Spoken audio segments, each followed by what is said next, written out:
Mesdames et messieurs, bonjour, bienvenue pour ce dernier conseil municipal de l'année scolaire, pas de l'année civile. Je vous propose de... non, non, quand même pas. Je vous propose de désigner le secrétaire de séance en la personne de Marie-Thérèse Magnier. Y a-t-il quelqu'un qui s'y oppose? Alors, Madame Magnier, je vous passe la parole pour faire l'appel. Merci Madame le maire. Madame Valérie Forniez. Présente. Madame Annabelle Villet. Procuration. Monsieur Rudy Bardy. Présent. Madame Colette Fauveau. Présente. Monsieur José Enrard. Présent. Madame Magnier Marie-Thérèse présente. Monsieur Jean-Yves Sibyl. Présent. Madame Anne-Marie Delcroix. Monsieur Raymond Demory. Madame Thérèse Louvion. Monsieur Bernard Scribzac. Monsieur Patrick Van Led. Madame Patricia Rubens. Monsieur Dominique Couvlar. Madame Nathalie Onis. Madame Nathalie Pouilly. Monsieur Christophe Terret. Madame Naïma Ouhoud. Madame Magali Potel. Monsieur Michael Lefebvre. Monsieur Christophe Etch. Monsieur David Aumont. Monsieur Enrico Boticchio. Madame Martine Mel. Monsieur Fabrice Zaramba. Monsieur Joris Vizocchi. Monsieur Stéphane Gajeski. Monsieur Maxime Potel. Monsieur Patrick Verret. Merci, absent, comme à leur habitude. Très bien. Je vous propose de passer à l'approbation du PV du dernier conseil municipal du 9 juin. Y a-t-il des observations sur le PV? Non? Très bien. Donc le PV est approuvé. La liste des décisions, il n'y en a pas eu beaucoup, mais vous les avez eues. Des questions sur ça? Aucune question. Ça marche. Et donc, je vous demande de bien vouloir voter pour l'approbation de l'ajout d'une délibération qu'on vous a fait parvenir juste après le conseil, mais on n'avait pas les éléments avant, c'est ça, Rudy? Ça ne gêne personne? On peut le faire? Très bien, je vous remercie. Avant de passer à l'ordre du jour des délibérations, je vous propose de vous présenter deux documents. Le premier, c'est le bilan de l'expérimentation que nous avons mis en place avec Valenciennes Métropole sur la lutte contre l'habitat indigne. Et c'est Monsieur Sibyl qui va vous le présenter.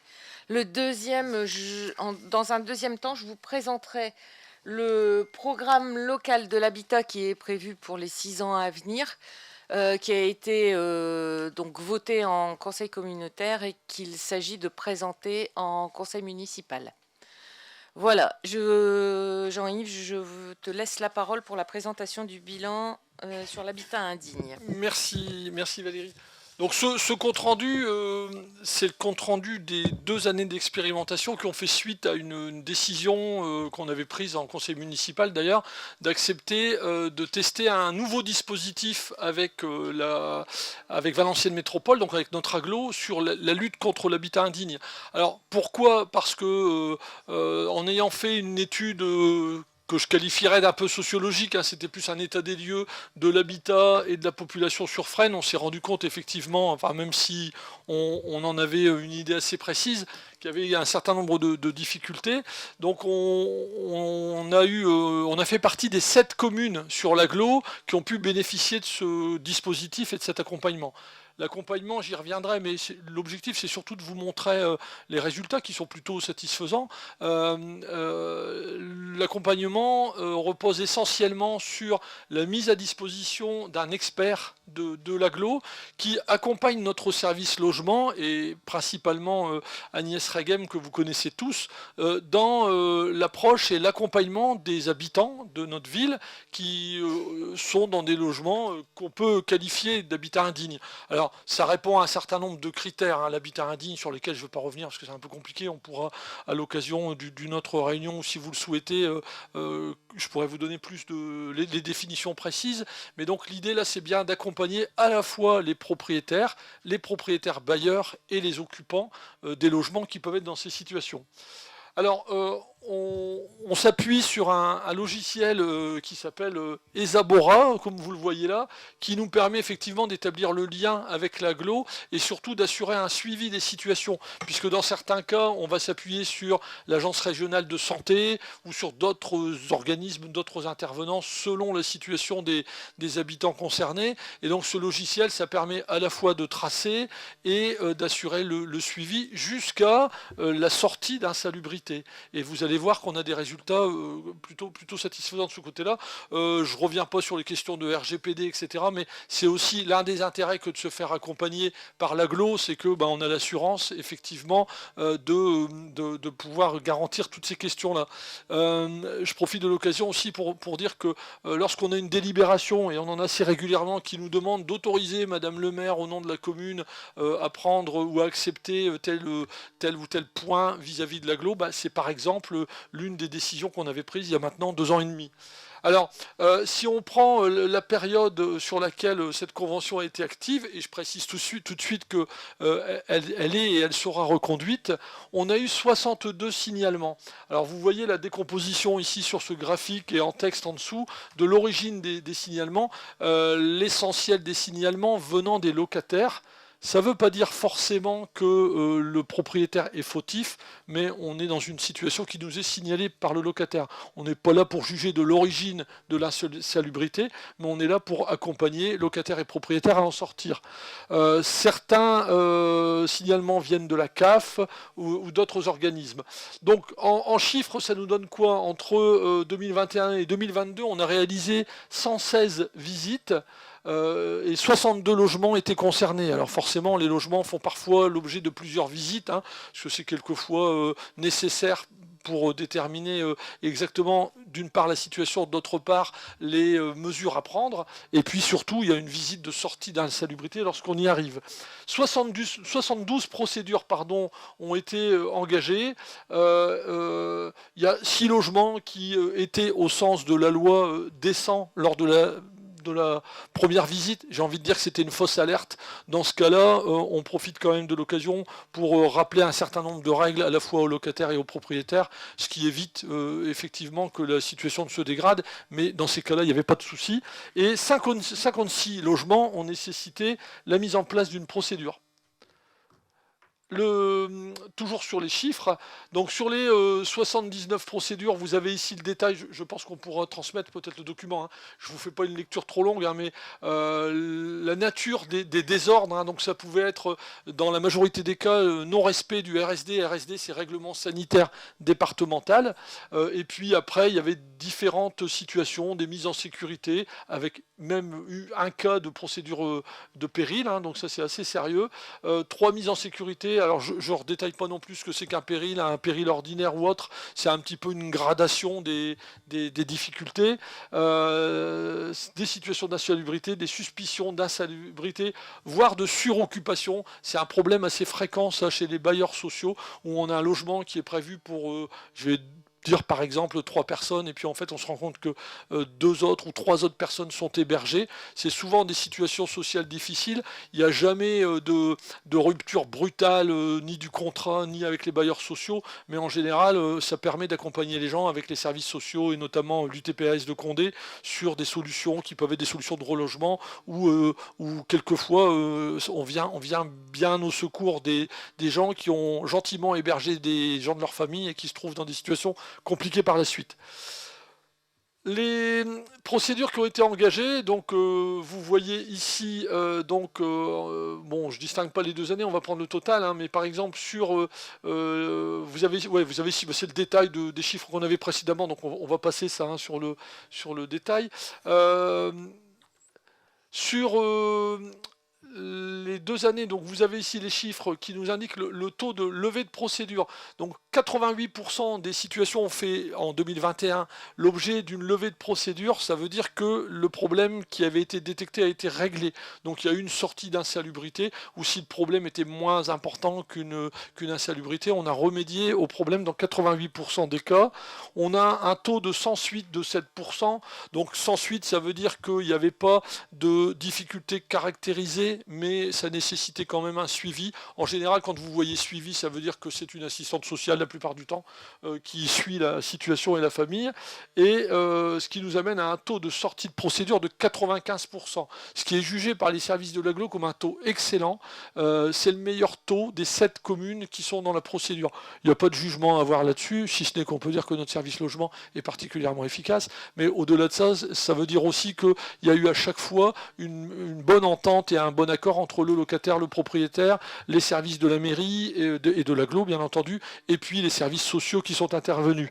Sur 2022, les taux sont moins bons, mais forcément, parce qu'en général, ces procédures-là sont toujours en cours. Certaines procédures sont toujours en cours en 2023. Donc quand on fera le bilan global, on espère et on pense fortement avoir les mêmes résultats.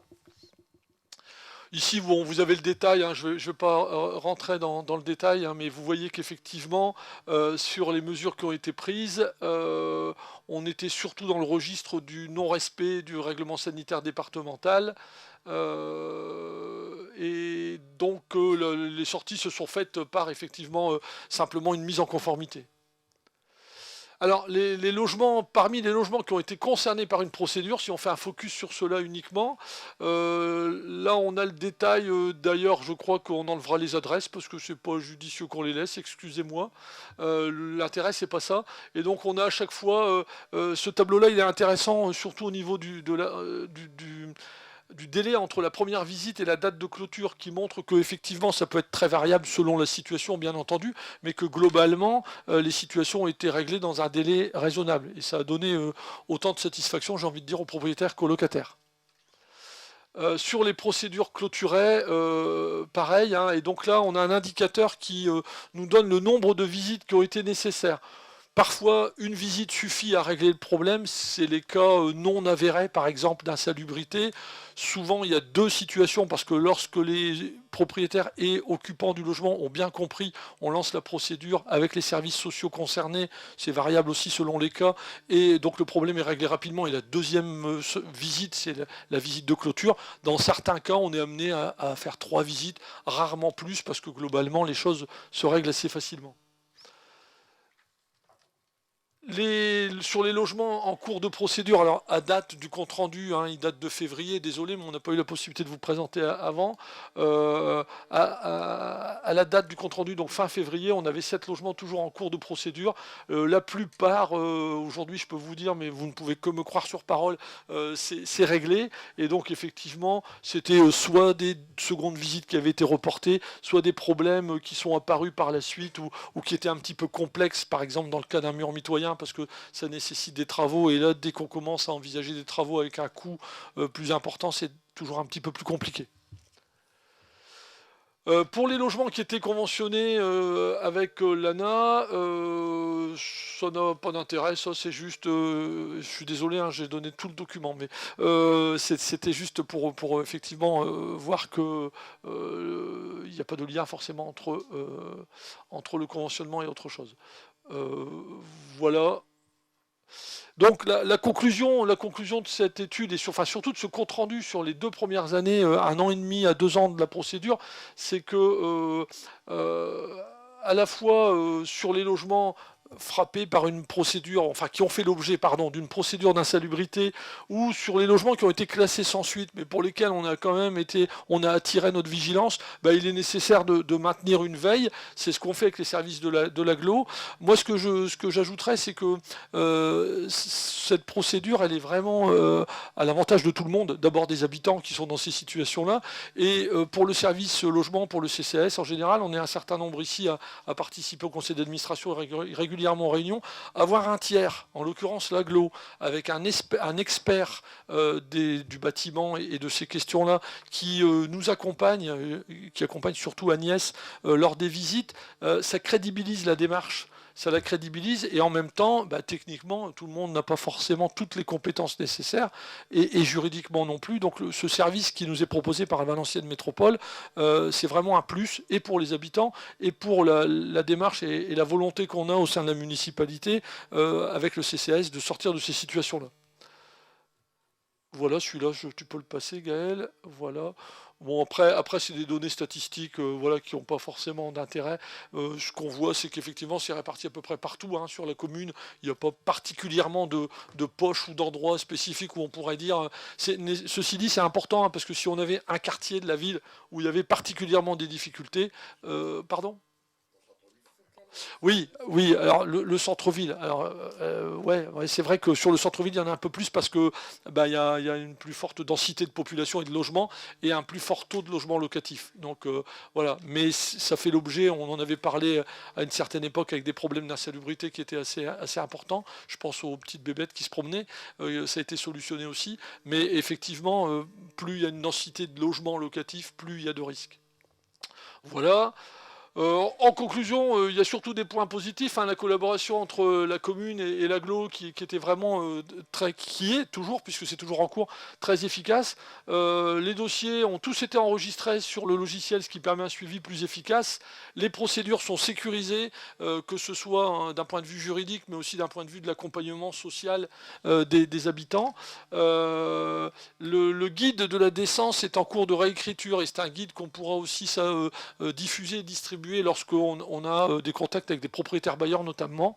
Les pistes d'amélioration qu'on a évoquées, c'est effectivement de travailler davantage avec les différents organismes, la CAF par exemple, hein, pour augmenter les signalements. Alors augmenter les signalements, ça donne plus de travail, mais quelque part on peut se dire aussi que ça va éliminer davantage de situations qui sont complexes. Sur les travaux d'office, ça c'est une procédure à envisager mais qu'il faut sécuriser parce que ça peut être quelque chose de compliqué à suivre et qui peut coûter cher. Dans certains cas, la loi nous autorise à faire, je parle sous contrôle de Madame le maire, mais je pense que c'est ça, des travaux d'office et ensuite de faire le remboursement aux propriétaires.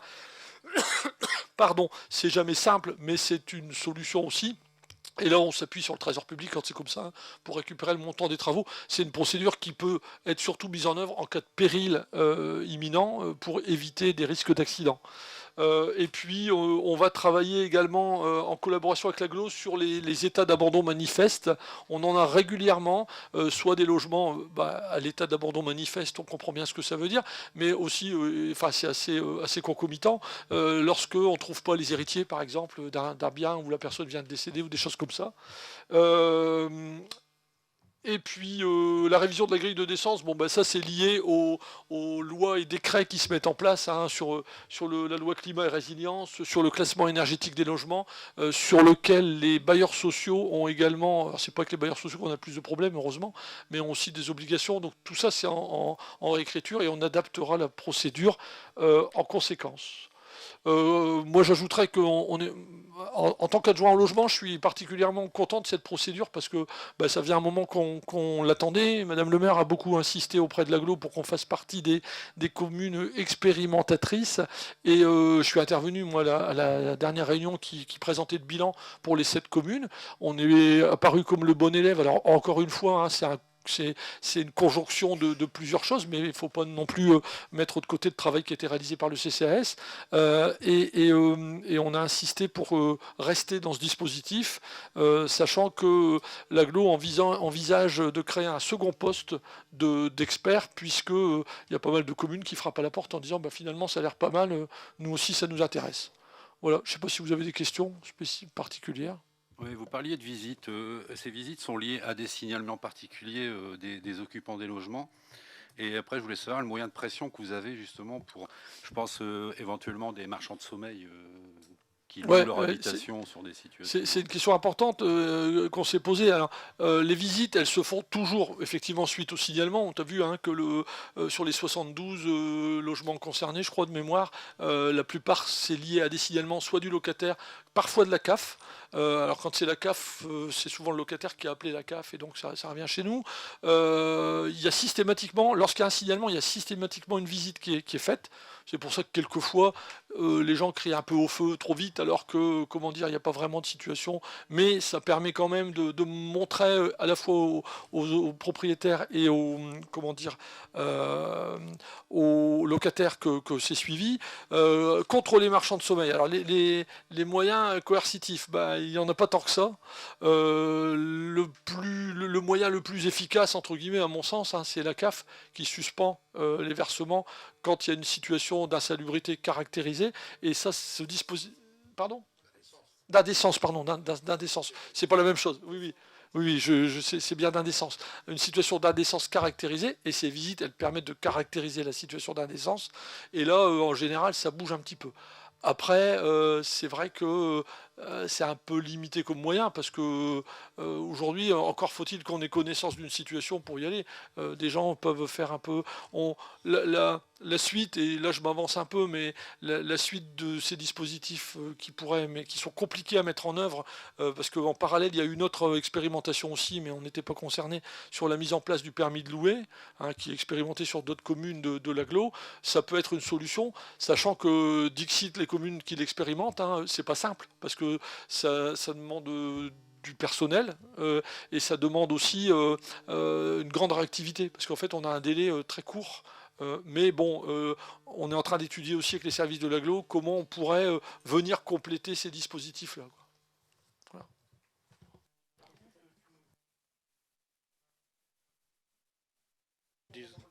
Désolé, hein. Tu nous as parlé de locataires qui étaient dans des endroits insolubles, mais indécents. Désolé.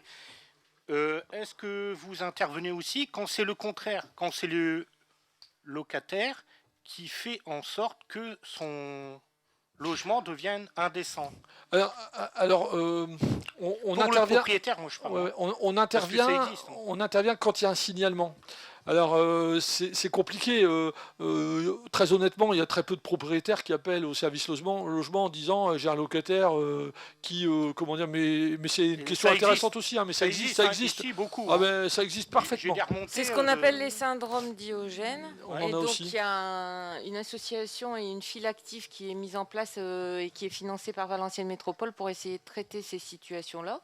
On en a par exemple une qui est caractérisée en centre-ville et que vous connaissez certainement parce qu'on le voit se balader sans arrêt avec tout ce qu'il récupère et tout ce qu'il engrange dans son logement. On vient de faire vider le logement et il est en train de recommencer et de le réabonder. C'est l'association Donc, La Pause qui les accompagne. C'est extrêmement compliqué, mais quand on a un signalement et quand on a une demande, on peut saisir l'association pour le mettre en file active et essayer de pallier à cette situation. Oui, c'est pour ça qu'il y a beaucoup de personnes qui ne veulent plus louer parce qu'après on leur détruit et 3 ans ou 5 ans après, ça dépend du bail, ils sont obligés de refaire la maison fond en comble. C'est un Et problème. ils n'ont pas de pouvoir là-dessus. C'est un problème compliqué, hein, mais Oui. bon, la municipalité, quelle qu'elle soit, et dans toutes les villes, on est confronté à ce problème-là. Malheureusement, c'est un problème Mais récurrent. sinon, vous les aidez, les et propriétaires. c'est difficile. Ah ben, quand ils le demandent, oui, bien sûr, dans le cas qu'a cité Madame le maire, alors là c'est un cas extrême, mais effectivement, et là, on n'a pas d'autre solution que de passer par des associations qui accompagnent en fait les personnes, les locataires qui sont quelque part aussi en difficulté, hein, parce que quand on en arrive là, on a 2 cas sur la commune actuellement où les locataires sont accompagnés et du coup, ne serait-ce que déjà, comme on le disait, débarrasser la maison et puis la remettre un petit peu en état, c'est pas simple. Et puis l'accompagnement sur du moyen long terme. Et ça, c'est aussi l'agglo qui gère cette convention avec l'association pour faire ça. Après, un propriétaire qui viendrait frapper à la porte du CCAS en disant mes locataires saccagent ma maison, malheureusement, c'est pas du ressort, c'est pas du pouvoir de police du maire. Sauf si après on va trop loin. Donc là, dès qu'on sort de cette question-là, on entre dans les problèmes de bail, de baux, pardon, les baux, les problèmes d'assurance, etc. Mais c'est aussi un problème compliqué. Comme vous disiez, c'est des indépendants, ils n'ont pas d'avocats titrés, c'est pas des grosses structures.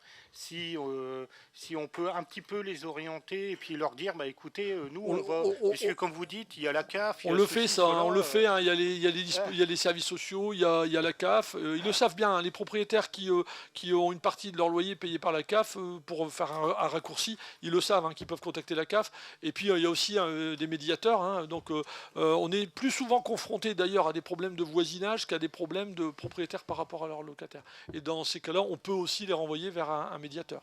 Ça se fait. Merci. D'autres questions?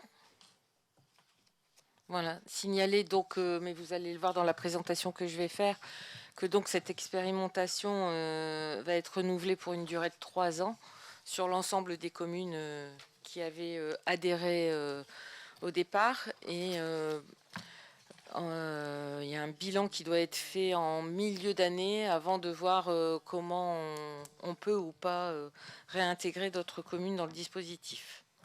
Voilà, donc moi dans la droite lignée, puisque ce sont des sujets qui sont complémentaires, bien évidemment, je vous présente donc le PLH. Le PLH, c'est le plan d'habitat, programme local de l'habitat, pardon. À force de parler par sigle, on en vient à oublier ce que ça veut dire. Il est travaillé à Valenciennes Métropole depuis la fin de l'année 2022. Il a commencé à être travaillé avec le bureau Espace Cité dans le cadre d'une évaluation. Et puis, suite à cette évaluation, il y a des grandes orientations qui ont été préconisées et qui ont été travaillées par atelier avec les communes sur des ateliers thématiques afin de définir un programme d'action. Donc au mois de juin dernier, le comité de pilotage a eu lieu et il y a eu une validation de la première version de ce PLH qui n'est pas encore terminée. Le 27 juin, à l'occasion du dernier conseil communautaire, nous avons fait un arrêt de projet en conseil communautaire. Et donc, en octobre 2023, il y aura le deuxième arrêt de projet du PLH en conseil communautaire. Entre ces deux dates, entre le 27 juin et octobre 2023, il a été demandé à l'ensemble des communes de présenter le PLH en conseil municipal. Alors, les orientations du PLH. La première orientation, c'est la lutte contre la vacance, l'habitat indigne et l'insalubrité dans le parc privé. C'est une orientation qui n'existait pas, enfin, ou qui était peu prise en compte dans le précédent PLH, mais qui, de plus en plus, devient une préoccupation des communes et qui a donc été avancé.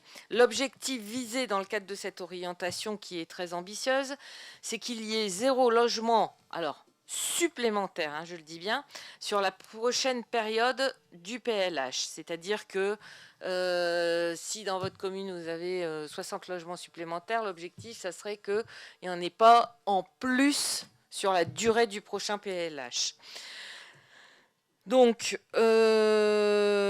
ça vient en lien direct avec le travail qui est fait sur l'habitat indigne. Vous avez vu dans la présentation qu'a fait Jean-Yves qu'à un moment donné, dans les situations qui ne sont pas résolues, c'est parce que notamment, il y a des logements vacants. Et c'est à ce genre de situation que souhaite répondre Valenciennes Métropole et le PLH. Donc,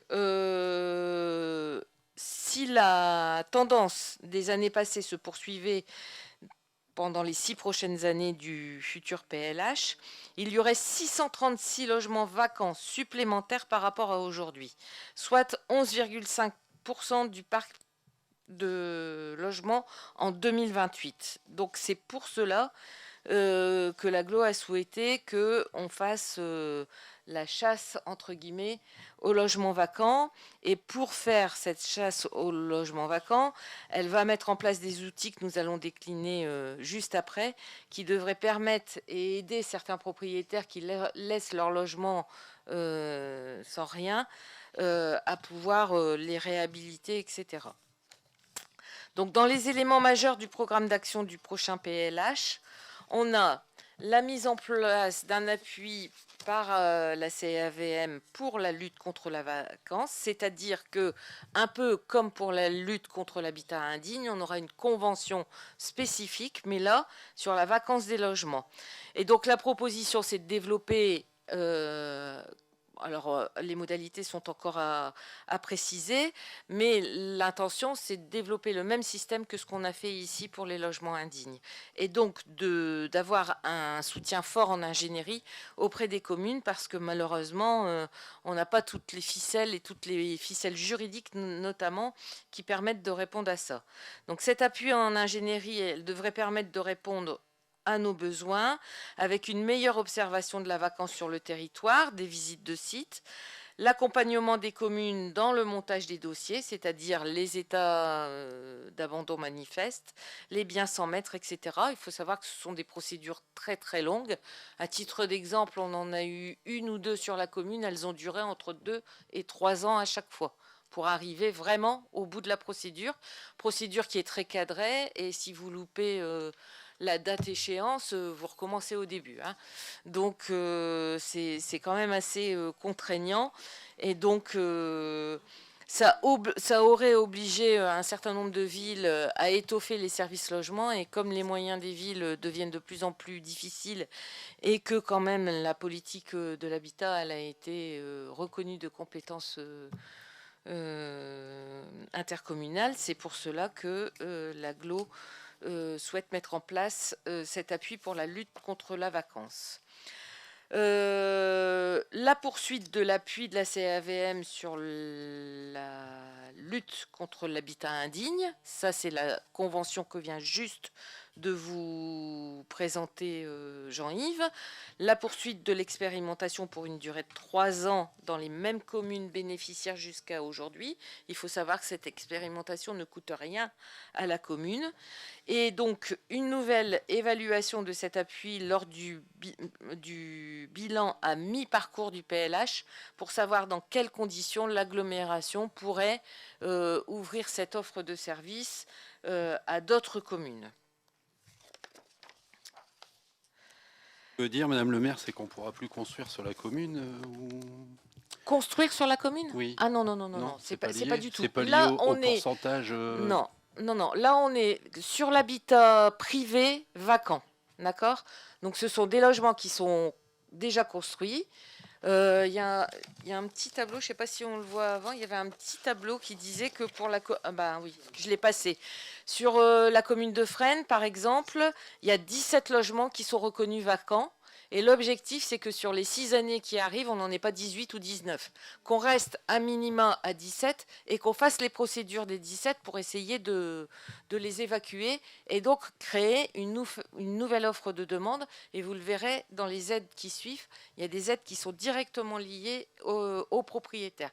Là, on est sur la propriété déjà construite et sur la propriété des bailleurs privés. Sur la possibilité de construire d'autres logements, on y vient juste après. Par contre, excusez-moi, Oui. vous savez pourquoi ces logements ils sont vacants Ça peut être suite à un décès, les héritiers sont partis ou sont dans des régions différentes, il y a tout ordre de... ou ils ne veulent plus louer? Non, mais il y a des propriétaires qui n'ont jamais loué, hein. Okay. Les logements sont vacants, mais ils n'ont jamais loué, ils n'ont jamais eu cette intention-là. Ou les enfants qui ont récupéré le logement n'ont pas eu cette intention-là. On a le cas en centre-ville sur nombre de commerces qui ont fermé boutique avec des logements à l'étage qui sont vacants, mais la succession ne souhaite pas ni louer, ni faire de travaux, ni... voilà. Alors, souvent, ils envisagent une vente, mais vu l'état des logements, la vente reste très très compliquée, ou alors à des niveaux qui sont en deçà des prétentions qu'ils ont par rapport au logement, par rapport à leurs biens. Et c'est souvent parce qu'on se fait une idée de son bien, de la valeur financière de son bien qui est nettement supérieure à la valeur réelle du bien. Et ça, c'est une réelle difficulté. Alors, s'il y a des choses comme ça qui se passent, à ce moment-là, nous, on est alertés. Et là, il y a un péril imminent. Péril imminent, c'est ce qu'on a eu ici en bas de la place. Vous vous souvenez, quand il y avait l'ancienne boulangerie, où là, on a eu un signalement. Et donc, hop, le logement a été mis en sécurité tout de suite. Le péril imminent entraîne de facto le passage d'un expert et quand l'obligation du propriétaire, s'il ne la respecte pas, l'obligation de la mairie de se porter comme tiers et de faire en lieu et place du propriétaire les travaux et de récupérer après via le trésor public. C'est là que Jean-Yves vous disait tout à l'heure qu'il y a une possibilité maintenant de faire intervenir l'ANA pour faire ces travaux en lieu et place de la mairie et puis être tiers, parce qu'il y a des travaux, nous on est dans la capacité de les faire, ça coûte beaucoup trop cher à la collectivité. Donc l'ANA pourrait les faire et se faire rembourser, mais la procédure est extrêmement complexe et juridique. Mais en tous les cas, il y a des pistes d'intervention qui sont possibles. Voilà. Ils payent une taxe sur les logements vacants aussi. Hein. Ouais. Même s'ils ne louent pas, ils payent. Ouais. Et c'est ce qui joue souvent sur le fait qu'ils veulent, ils souhaitent vendre leurs biens, bien évidemment. Du coup, sur une succession. Si la succession, les enfants s'entendent pas. Alors, toujours dans les éléments majeurs de programme d'action du prochain PLH, on a la mise en place. Non, mais ça, je viens de le dire, mince. Du coup, excusez-moi. Je prends l'orientation 2. Donc, l'orientation 2, c'est l'amélioration thermique des logements. Donc, ça va intervenir à 2 niveaux. Au niveau des propriétaires privés et au niveau également des bailleurs sociaux. Alors, c'est un triple enjeu.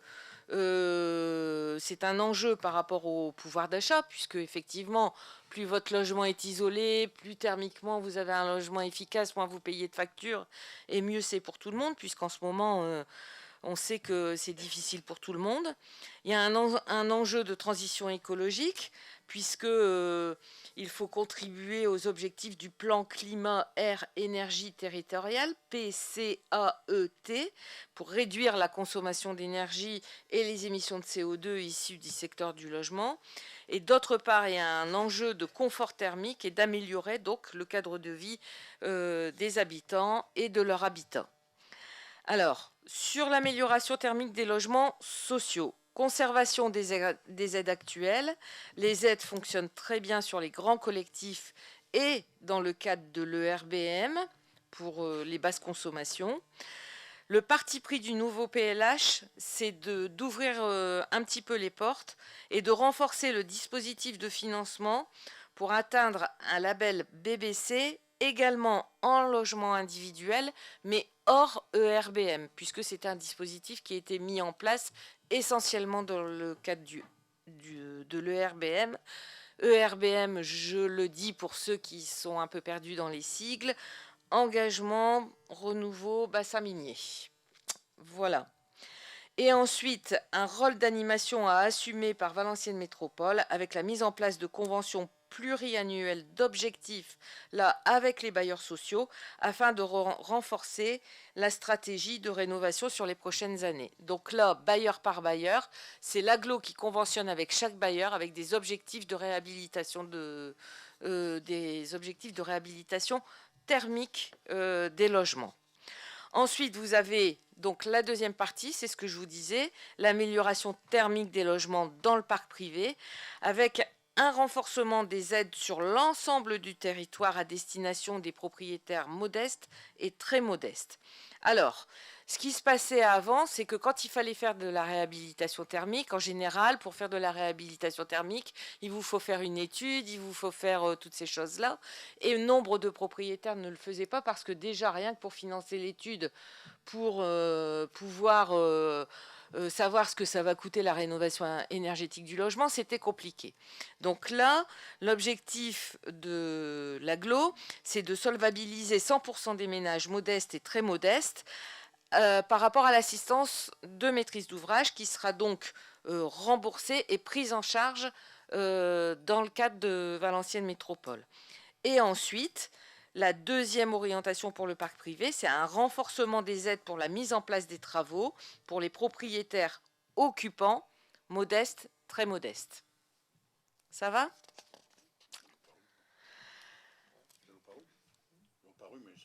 Que pour l'isolation, je pense. Alors là, c'est étendu. Alors l'OPRU, elle est plus large que l'isolation. Hein, elle peut prendre en compte tous les travaux. Mais sur des secteurs bien précis. Là, ici, on ouvrirait la porte sur l'ensemble Alors, sur le renforcement de l'accompagnement des copropriétés, la mise en place d'un plan de prévention. Alors ça, c'est pour tout ce qui est, ça ne nous concerne pas trop, mais c'est pour toutes les villes où il y a des syndics. Où en fait, même combat pour ça. Les syndics, il faut avoir une maîtrise d'ouvrage pour faire les travaux. Donc, financement de la maîtrise d'ouvrage et nouvel accompagnement financier de la part de Valenciennes Métropole sur les études de maîtrise d'œuvre. Sur l'orientation numéro 3, on y vient, Monsieur Zaramba, c'est la production de logement social et la diversification. Voilà. Alors, c'est une proposition qui a été faite en fonction des territoires pour que chaque territoire ait une production de logement. Vous le voyez dans le petit tableau qui est là. Les territoires ont été composés. Donc nous, on est dans le territoire du pays de Condé, avec Condé-sur-Escaut, Fresnes-sur-Escaut, Ernie, Vieux-Condé. Oui, ça aurait été bien d'avoir le document sur table, parce que là, franchement, on voit pas grand-chose. Ok. Alors, Enfin, c'est pas grave. je vais vous lire les je vais vous indiquer les chiffres et puis on vous le communiquera dans le compte rendu. Comme ça, si vous voulez, on y reviendra la fois prochaine. En tous les cas, pour la commune de Fresnes-sur-Escaut, on a un objectif de production sur la durée du PLH, c'est-à-dire sur les 6 années qui viennent, qui est de 105 logements. Ça ne veut pas dire qu'on va faire que 105 logements, ça veut dire qu'on va faire 105 logements en production de logements sociaux. Et que dans le cadre des opérations, on a obligation de la diversification. C'est quoi la diversification? C'est du logement social, accompagnement, accession à la propriété, et donc de faire des opérations globales. Donc ça ne veut pas dire que la commune va avoir 105 logements supplémentaires, point à la ligne.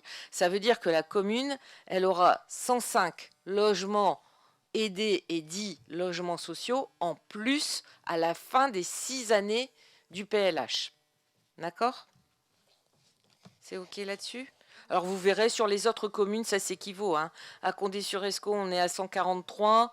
À Ernie, on est à 132 parce qu'ils ont un objectif spécifique à Ernie, puisque eux, ils sont en sous-dotation. On va l'aborder. Le taux, c'est de 25, je sais plus. 35. 35, ok. Alors, non, le taux... quel taux vous me demandez? Le taux de logement sociaux actuel, c'est 23%. D'accord. Le maxi qui est envisagé sur la durée du PLH, on n'ira pas au-delà de 35%. Voilà. Ça fait partie des chiffres juste après.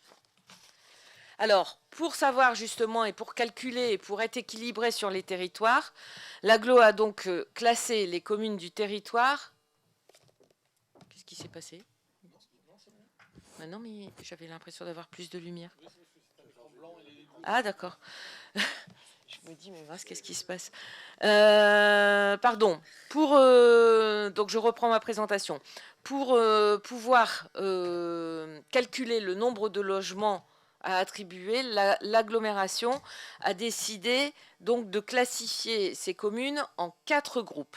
Sur ces 4 groupes, vous avez le groupe 1, il n'y a que 2 communes dedans. Ce sont les communes qui sont déficitaires en logements sociaux. C'est la ville de Ernie et la ville de Main. Et ces 2 communes-là ont un objectif beaucoup plus important, vous voyez, minimum 50%, parce que si elles n'atteignent pas cet objectif, elles sont obligées chaque année de payer une amende dans le cadre de la loi SRU parce qu'elles n'ont pas assez de logements sociaux sur leur commune. Les communes du groupe 2, ce sont les communes qui respectent les dispositions de la loi SRU, mais qui présentent des enjeux particuliers en termes de production de logements sociaux. Et là, l'objectif, c'est que ces communes soient au minimum à 35% de logements sociaux. C'est-à-dire que ce sont des communes qui ne sont pas trop dotées et on voudrait bien qu'elles soient un minimum 35% de logements sociaux. Le groupe 3, c'est le groupe dans lequel la commune de Fresnes se situe. Ce sont des communes qui sont fortement dotées en logements sociaux. Donc nous, on est à 23 ou 26. Je réfléchis à la question que vous m'avez posée parce que je pense que c'est 26. Mais je ne me rappelle plus. Voilà, c'est ça. Donc, Ouais, j'étais plus sûre des chiffres que je vous disais. Donc, communes fortement dotées en logements sociaux et pour lesquelles on recherche la diversification. C'est ce que je vous expliquais juste avant. C'est-à-dire que pour ces communes-là, on ira au maximum sur la durée du PLH à 35% de logements sociaux et on va favoriser, avec les aides que je vais décliner après, la diversification des logements. Et enfin, on a le groupe des Je communes... ne sais pas si l'accès sur la propriété, elle est reprise dans le pourcentage. Si, quand même. non, sauf si c'est du PSL. Oui. D'accord? Parce que vous avez deux types d'accession à la propriété. Vous avez de l'accession à la propriété directe et après vous avez du PSLA. C'est un dispositif qui est négocié avec un bailleur social où au bout d'autant d'années, on passe à l'achat du logement. C'est encore un autre... Enfin, vous savez, il y a tellement de catégories dans les logements que c'est difficile. Donc le PSLA, oui, je pense qu'il est compté dans les logements sociaux.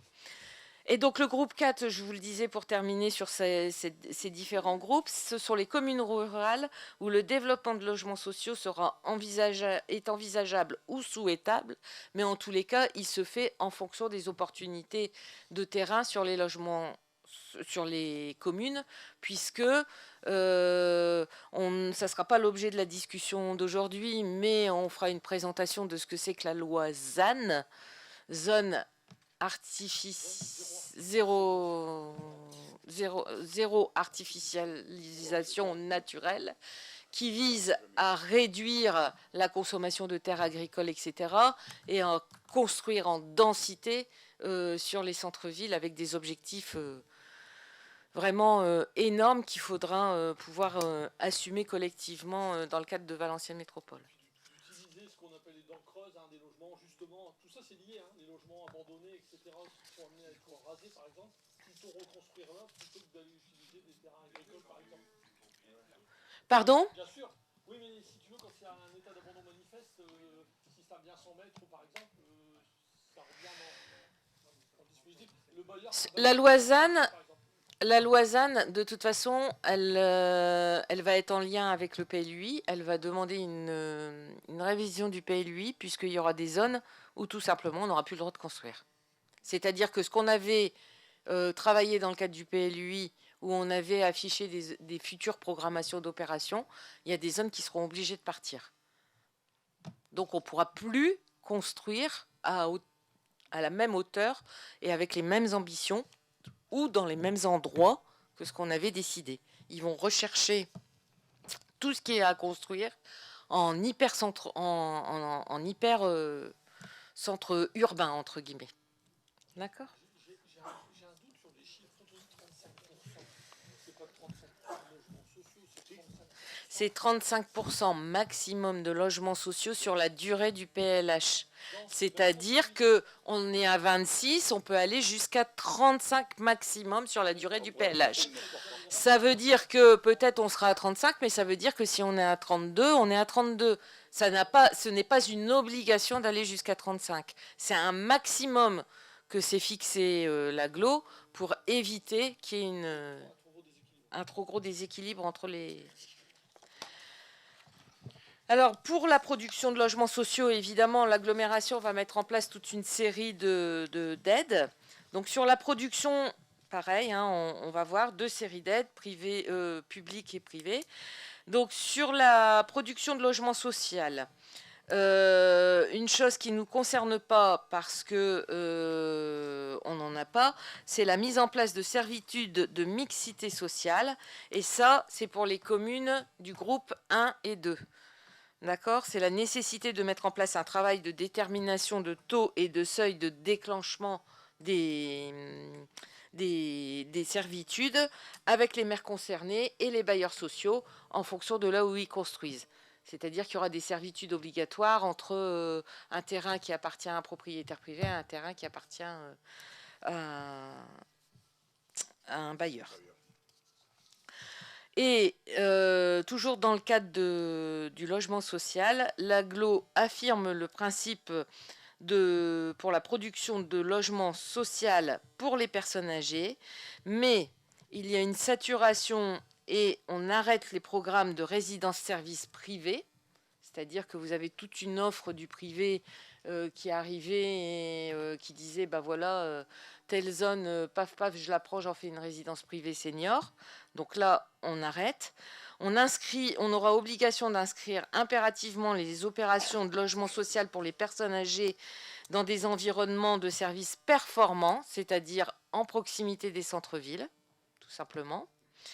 Et il y aura le développement de nouvelles opérations au regard de l'évaluation de la commercialisation des résidences-services sociales existantes. Donc il y a encore la possibilité de développer des résidences-services sociales. Les résidences-services, c'est avec un minimum de services à l'intérieur, hein, c'est le cas de le dire, résidences-services, et sociales parce qu'elles sont construites par un bailleur social. Et donc ils vont faire l'évaluation du dispositif précédent, et seulement après, on verra si on peut émarger dans le cadre de ces dispositifs. Et donc, toujours pour favoriser le développement de logements, il y a un recentrage des aides sur les opérations en acquisition-amélioration. Alors, je ne vais pas vous lire l'ensemble du document. On avait jusqu'à présent des aides qui étaient attribuées aux 2 premiers logements et ensuite sur les suivants, et c'était des aides par logement.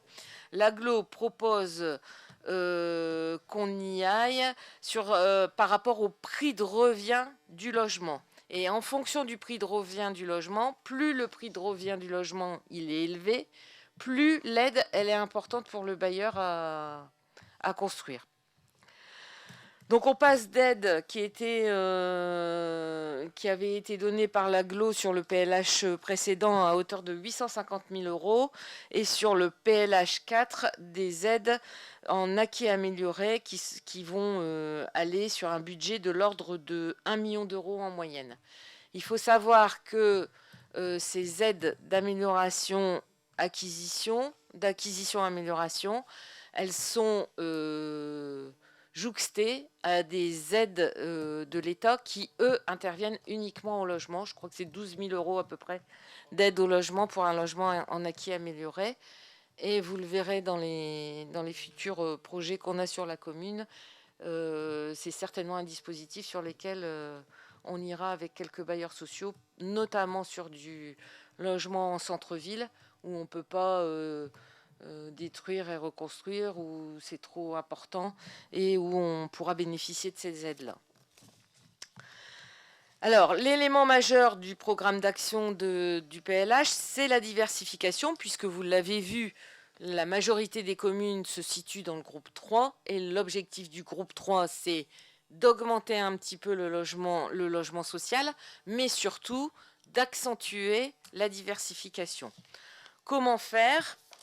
L'Aglo va donc proposer une aide spécifique pour la production neuve en diversification sur les communes du groupe 3, au logement en accession en TVA à 5,5, en production de PSLA, c'est ce dont on parlait tout à l'heure, et en production en QPV. Donc, si vous avez une opération de logement qui se fait dans le QPV ou à plus de 300 mètres avec la limite de 300 mètres des QPV, ou qui est en PSLA, vous êtes dans un secteur où le bailleur bénéficiera automatiquement d'une TVA à 5,5 et le principe que soumet l'Aglo, c'est de porter une aide supplémentaire par logement qui sera portée aux 2/3 par la CAVM et 1/3 par les communes. Je m'explique. On fait une opération d'accession à la propriété. Le bailleur nous sort un prix de sortie du logement à 180 000 €. On sait que sur le secteur, pour sortir un logement de type à peu près, de type T3, T4, au-dessus de 150 000 €, ça devient extrêmement compliqué de faire de l'accession à la propriété parce que les conditions pour l'obtention des prêts des ménages qui doivent respecter certaines tranches de revenus ne sont plus accessibles dans les banques. Donc, l'Aglo, pour éviter, avec l'augmentation du coût des matériaux, l'augmentation de l'inflation, etc., pour éviter et pour soutenir les bailleurs qui font de l'accession à la propriété, propose qu'il y ait une partie d'aide qui soit aux 2/3 financée par l'agglo et aux 2/3 financée par un tiers financé par la ville. Ce qui veut dire que sur une opération à 180 000, si on voulait la redescendre à 150, il y a un delta de 30 000, l'agglo mettrait 20 000, la ville mettrait 10 000. Alors, c'est un objectif en première année d'une vingtaine de logements sur l'ensemble des communes du groupe 3. Et donc, on va l'expérimenter notamment sur la rue, sur les accessions à la propriété qui vont sortir prochainement sur la rue du Rivage. Voilà. Donc, ça veut dire que l'agglo mettra au pot et la ville budgétisera concrètement le soutien pour la construction d'accession à la propriété. Sinon, il n'y avait plus d'accession à la propriété nulle part. Hein. Il y a été une période, il y a 6 mois de ça, les logements, la SIA, Maison et Cité nous sortait des logements en T4 à plus de 200 000 euros en accession à la propriété, ce qui est en dehors bah, c'est pas en adéquation avec les besoins. Ce qui veut dire que des la part ménages. communale viendra impacter votre budget, du coup. Ah bah bien sûr, c'est un choix. Mais c'est le choix aussi de favoriser l'accession à la propriété sur sa commune. Parce qu'à un moment donné, il faut bien aussi prendre les devants pour faire venir des ménages sur la commune et des ménages un peu plus... l'accession à la propriété, elle est destinée à des ménages modestes, mais bon, avec quand même certaines garanties au niveau salaire. Voilà. Et vous parliez d'études, d'accompagnement d'études par l'agglo sur les travaux au niveau des propriétaires Privé. Sur les privés. Oui.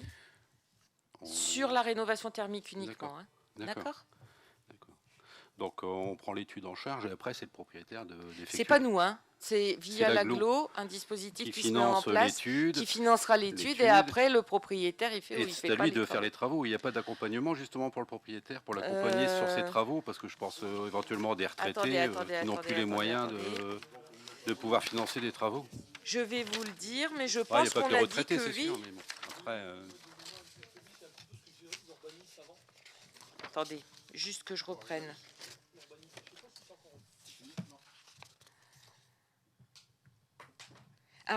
Alors, l'objectif de 100% de prise en charge pour la maîtrise d'ouvrage et un renforcement des aides pour la mise en place des travaux, mais pour les propriétaires occupants privés. D'accord. D'accord. Donc ils accompagnent quand même. Donc ils accompagneront financièrement. Non, les bailleurs, c'est encore autre chose. Propriétaire occupant, pas le propriétaire qui loue. Non.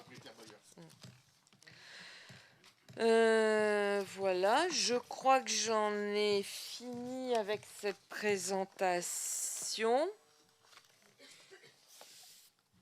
Je pense que les questions ont été posées au fur et à mesure. Vous avez d'autres questions, d'autres interrogations? On y reviendra de toute façon, puisque, je vous l'ai dit, c'est une présentation en conseil municipal.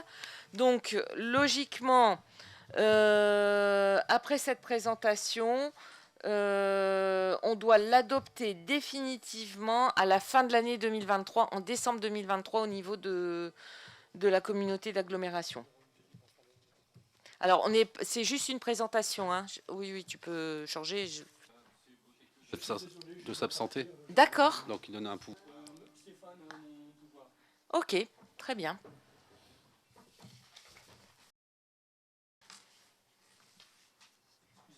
Non, c'est rien. Je vous en prie. Bonne soirée. Au revoir.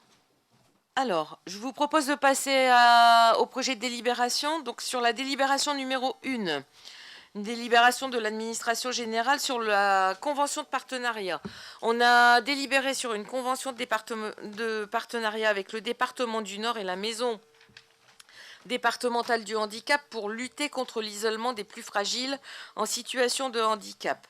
Et là, il s'agit de déléguer la mise en œuvre de ces actions au centre communal d'action sociale. Qu'est-ce que ça veut dire? Au lieu que ça soit la ville qui reçoive les subventions, dans la mesure où c'est le CCAS qui a cette compétence chez nous de lutter contre les plus fragiles et les personnes en situation de handicap. C'est donc le CCAS qui fera la demande de financement lui-même et qui recevra les fonds sur son compte. Et pour ça, il faut qu'on prenne une délibération proposant une délégation de mise en œuvre des actions au centre communal d'action sociale. C'est OK pour tout le monde? Y a-t-il des questions?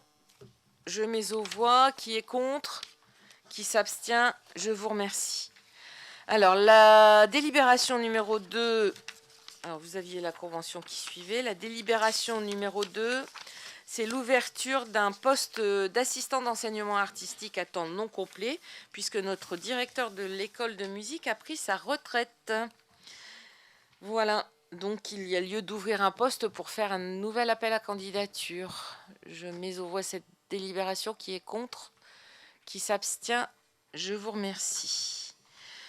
Urbanisme, à Valenciennes Métropole, le programme national de requalification des quartiers anciens dégradés, l'immeuble 4 place Vaillant-Couturier et la cession amiable à la ville de Fresnes-sur-Escaut.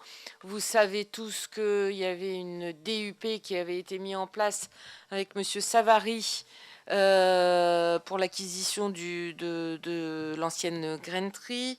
Après moult péripéties, nous avons donc trouvé un accord amiable et donc la ville va acheter cet immeuble pour un montant de 200 000 € hors frais de notaire à la charge de la commune.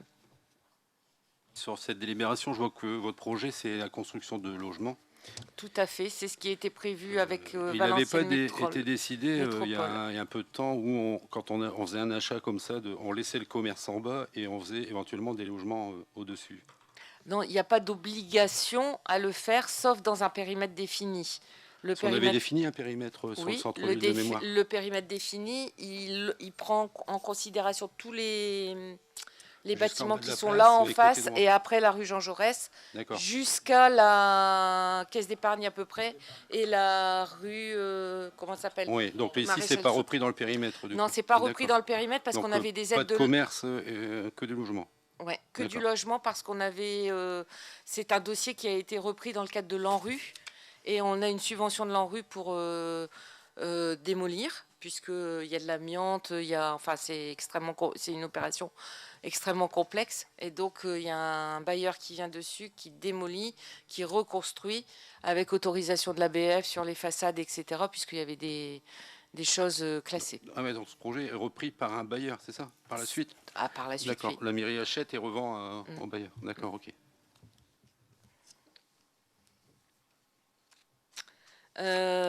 Voilà, vous avez le plan avec la localisation. Qui est contre? Qui s'abstient? Je vous remercie. Hop, vous avez les différents éléments qui étaient portés à votre connaissance.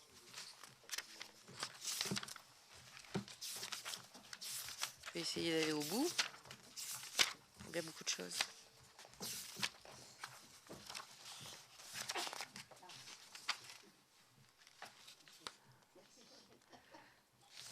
Ah oui, d'accord, c'est parce que j'ai sauté une délibération. Excusez-moi, mais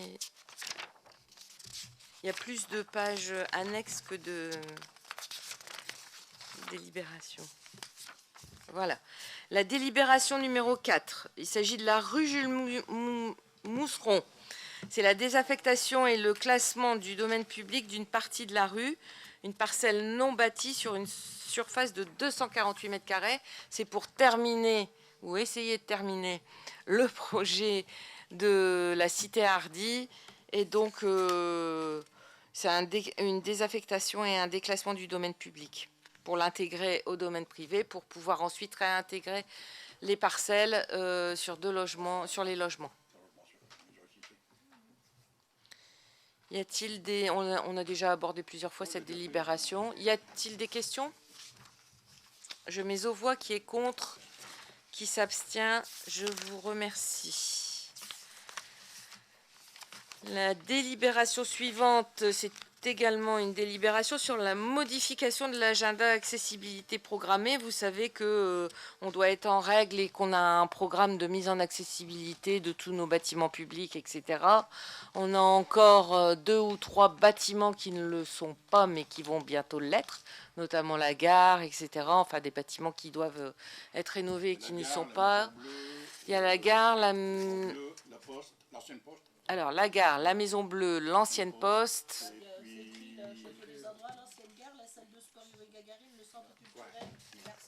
Merci, messieurs, dames.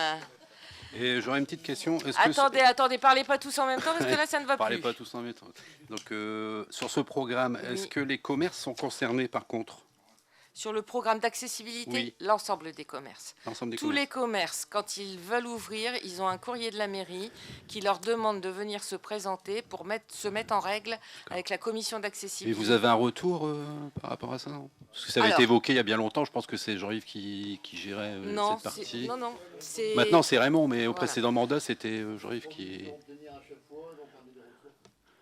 Et on peut avoir un état de... C'est possible? Merci.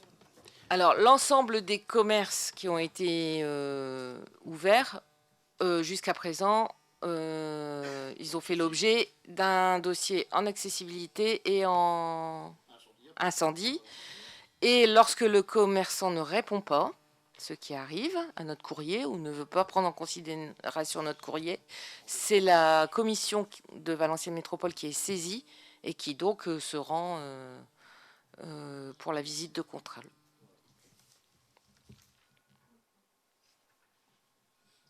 Du coup, je ne sais pas si j'ai mis aux voix cette délibération.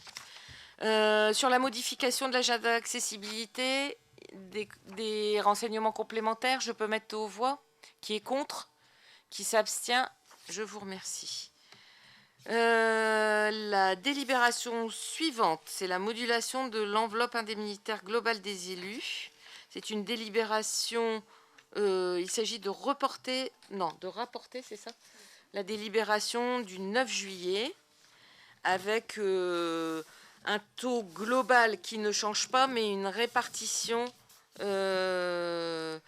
qui change, puisque nous souhaitons pouvoir nommer un conseiller municipal délégué en plus, et par conséquent, on n'augmente pas l'ensemble du chapitre, mais on baisse proportionnellement les indemnités du maire, des adjoints et des conseillers délégués en place.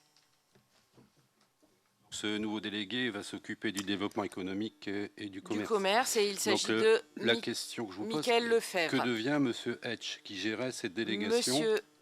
Monsieur Etch, qui gérait cette délégation, a pris en charge la commission événementielle. Donc c'est le carnaval, c'est Alors, ça? pour l'instant, carnaval 14 juillet et les grands événements qu'on va mettre en place sur la commune, D'accord. où on a besoin de structurer un peu nos nos modalités de fonctionnement, notamment les défis des gueules noires. Enfin, on a de plus en plus de Ah, il y a une nouvelle gros orientation événements pour... D'accord. on a de plus en plus de gros événements qu'on met en place sur la commune, et donc il s'agissait de redynamiser un peu tout ça, de remettre du cadre et de pouvoir étudier ces gros événements dans le cadre de la commission événementielle. Et savoir s'il y aura des commissions par la suite, parce que ça fait plus d'1 an qu'on n'a pas de commission sur le développement économique et commerce. Eh ben, il va y en avoir, Ok. puisque maintenant il y a Mickaël qui va œuvrer dans la... Nickel. D'ailleurs, il devrait y en avoir une très prochainement, mais on les laissait le temps de prendre leur marque, avec la présentation de la nouvelle association des commerces. D'accord, ok. Merci. Donc sur cette délibération, qui s'abstient? Qui est contre? Merci. Les délibérations suivantes. Monsieur Bardy, sur les dotations de solidarité communautaire.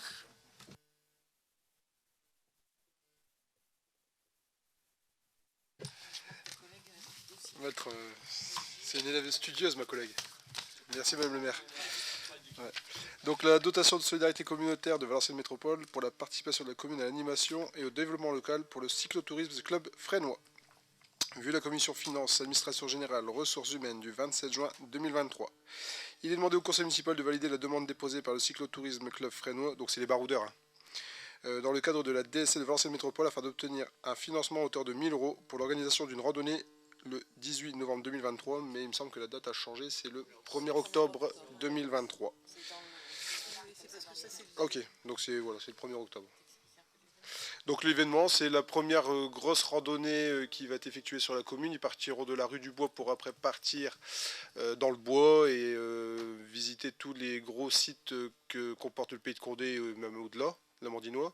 Il y aura 2 parcours, un de 35 km et un de 50 km pour les vététistes, et un parcours également pour les marcheurs. Donc voilà, c'est un gros événement, un peu moins loin pour les marcheurs, c'est un gros événement qui va être réalisé pour la première fois sur notre commune. Et ils espèrent accueillir pas moins de 400 vététistes. Donc les Baroudeurs est un gros club maintenant sur la commune qui fait toutes les sorties. Et donc ils ont une très bonne pub. Et donc maintenant, comme ils participent à toutes les randonnées extérieures, les autres clubs vont leur rendre...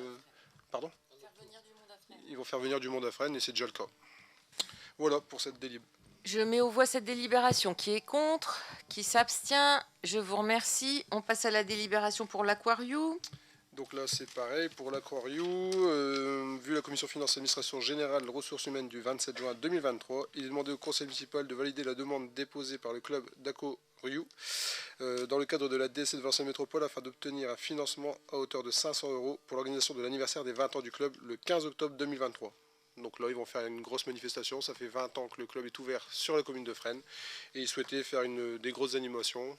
Donc vous serez invités pour y participer également en tant qu'élu.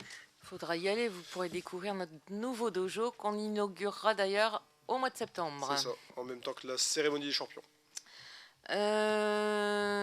Du coup, je pense qu'il n'y a pas d'objection sur cette délibération. Qui est contre? Qui s'abstient? Je vous remercie. Et la délibération pour l'association Marche Nature Fresnoise.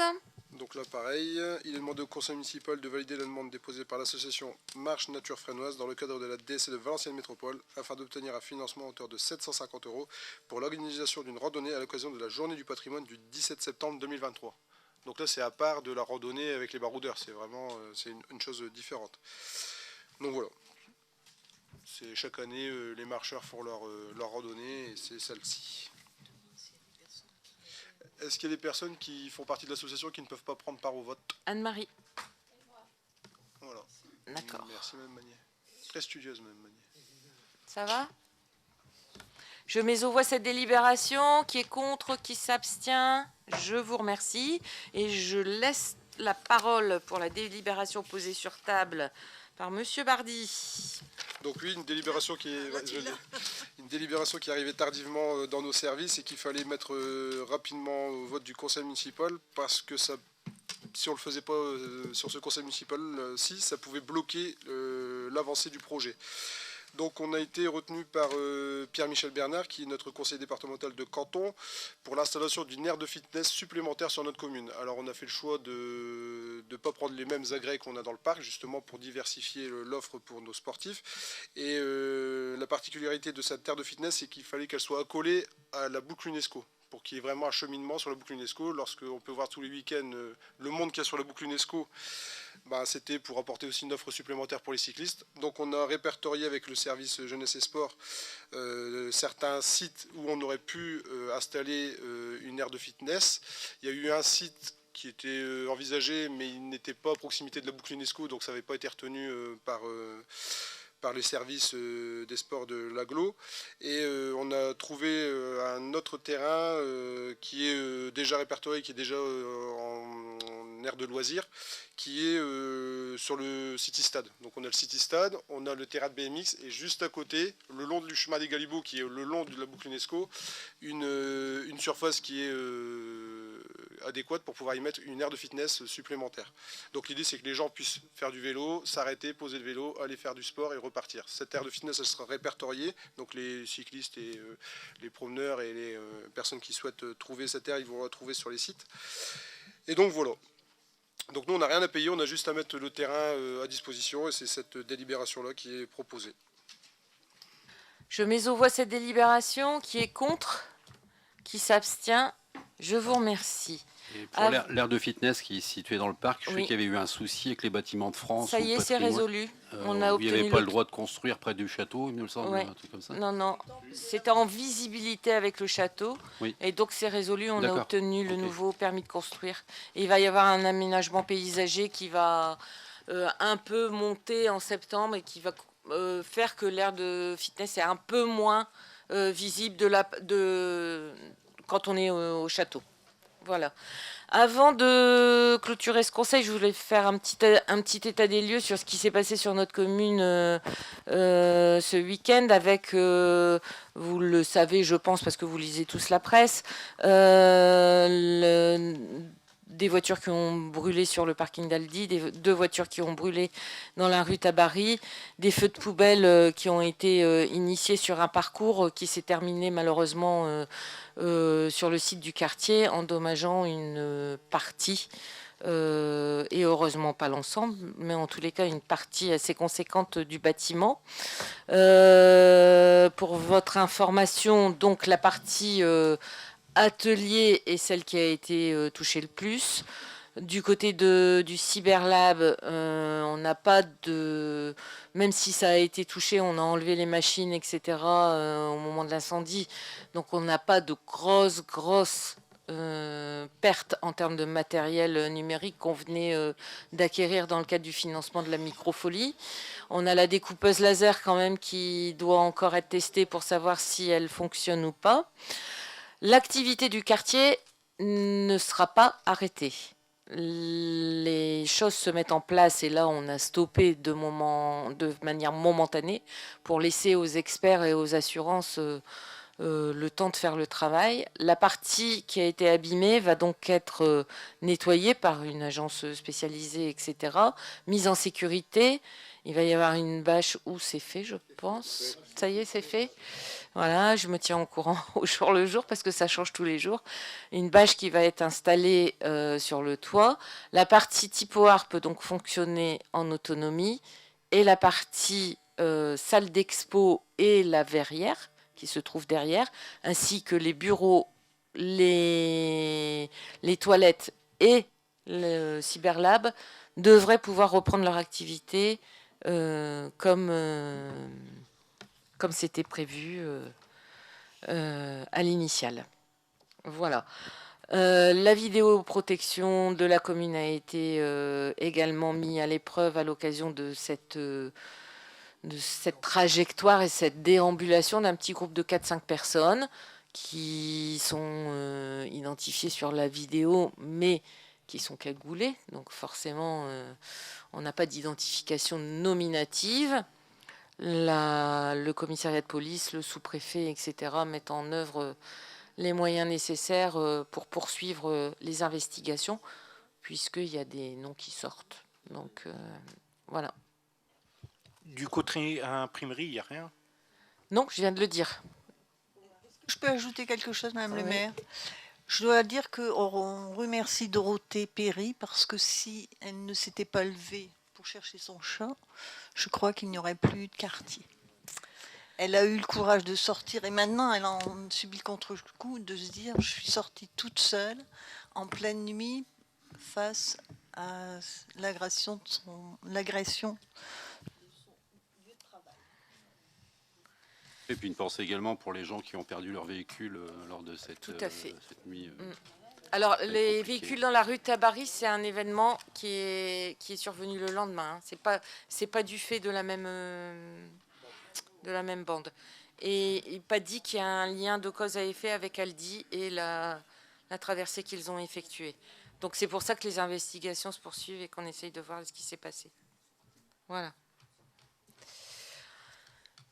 Je n'ai rien d'autre à rajouter. Y a-t-il des questions annexes? Très bien. Je vous remercie. Je vous souhaite à toutes et à tous de bonnes fêtes de bonnes vacances, pardon. Et on se retrouve en septembre pour les commissions qui se dérouleront en septembre avec une revue de projet dans chaque commission puisque on aura un conseil communautaire certainement.